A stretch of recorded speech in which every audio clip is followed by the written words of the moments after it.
শিক্ষার্থীরা এইমাত্র পাওয়া মেডিকেল ভর্তি পরীক্ষা শিক্ষাবর্ষ 2025-26 তোমাদের কিন্তু ভর্তি পরীক্ষার তারিখ প্রকাশ হয়েছে ও সার্কুলার নিয়ে যে বিষয়গুলো আসছে যাবতীয় কিছু তোমাদেরকে জানিয়ে দেবো এই ভিডিওর মাধ্যমে। শিক্ষার্থীরা তোমাদের ভর্তি সার্কুলার 2025-26 যে বিষয়গুলো আসছে, দেখো তোমাদের মেডিকেল ভর্তি পরীক্ষা কিন্তু 12ই ডিসেম্বর শুক্রবার অনুষ্ঠিত হবে, এটা একদম চূড়ান্ত করে দিয়েছে তারা।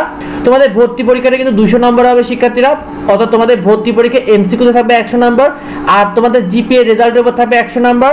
শিক্ষার্থীরা তোমাদের সেকেন্ড টাইমার রয়েছে, সেকেন্ড টাইমারদের জন্য কিন্তু 3 নম্বর কাটা হবে এবার। আর তোমাদের যারা এসএসসিতে তোমাদের যে এসএসসি যে পয়েন্ট আছে সেটাকে তোমাকে 10 দিয়ে গুণ করতে হবে, গুণ করলে 50 নম্বর এসএসসি নাম্বারের উপর 50 নম্বর থাকবে এবং এইচএসসি পয়েন্ট যেটা রয়েছে সেটাকে তুমি যদি 10 দিয়ে গুণ করো, অর্থাৎ এইচএসসি রেজাল্টের উপর তোমাদের 50 নম্বর রয়েছে আর এসএসসি রেজাল্টের উপর তোমাদের কিন্তু 50 নম্বর রয়েছে। শিক্ষার্থীরা এই মোট 100 নম্বর থাকবে তোমাদের জিপিএ এর উপরে।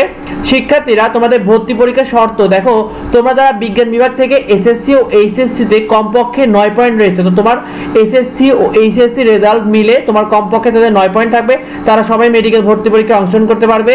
জীববিজ্ঞানে তোমাকে কমপক্ষে কিন্তু 4 পয়েন্ট থাকতে হবে তোমার এসএসসি তে এবং এইচএসসি তোমার জীববিজ্ঞানে কিন্তু কমপক্ষে 4 পয়েন্ট থাকতে হবে।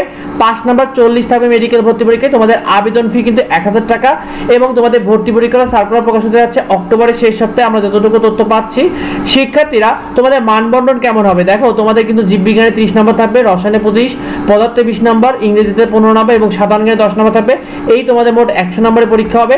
প্রতিটি ভুল উত্তরের জন্য কিন্তু তোমার 0.25 অর্থাৎ 4টা ভুল গেলে 1 নম্বর কাটা হবে, অর্থাৎ 100 নম্বরে এমসিকিউ তোমাদের ভর্তি পরীক্ষা হবে যার সময় থাকবে 1 ঘন্টা।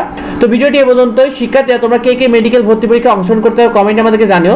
যদি কোনো কিছু প্রশ্ন থাকে অবশ্যই ভিডিওতে কমেন্ট করো আর নিয়মিত আপডেটগুলো পেতে অবশ্যই আমাদের চ্যানেলটিকে সাবস্ক্রাইব করে রেখো। দেখা হয় পরবর্তী ভিডিওতে পরবর্তী আপডেট নিয়ে। ধন্যবাদ সবাই।